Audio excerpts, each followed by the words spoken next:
Hello, Grandma Noodle here at the Real Questions, Real Answers Laboratory, where we noodle out the Word of God and science. You know what this is, right? It's a Valentine. Every Valentine's Day, hundreds and thousands of these are made and given to friends or loved ones. Some people hand make them and others buy them at a store. This one here was a gift from Bug, and I really love it. It's so special to me. Have you ever felt nervous about giving a Valentine to a friend? It can be pretty scary, right? You might get embarrassed or not know what to say or what to write on the card. But when you give a Valentine's to a friend, it makes them feel so special inside, and they know you care about them.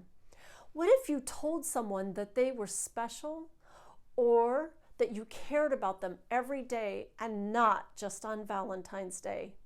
Just think of the difference that would make in that person's life.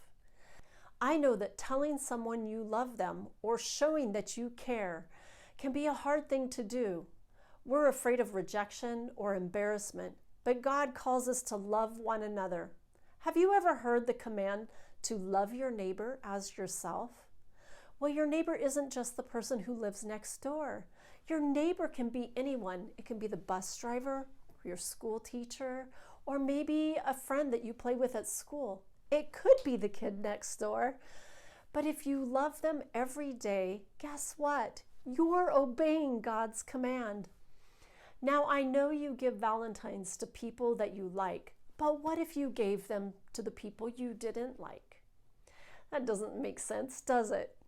But God says to love your enemy too. Now, I'm pretty sure you know who your enemies are, but do you know how to love them? If they said something mean to you, would you say something mean back? If you love them, you would say something nice instead, right? If they did something to hurt you, would you hurt them too? I've heard it said that the best way to get rid of an enemy is to make them your friend. What a great idea!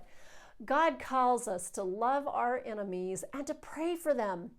Praying for them is like sending them, it's like sending them a Valentine. And when they see you loving them, they'll see Jesus. So remember to love the people every day instead of just on Valentine's Day.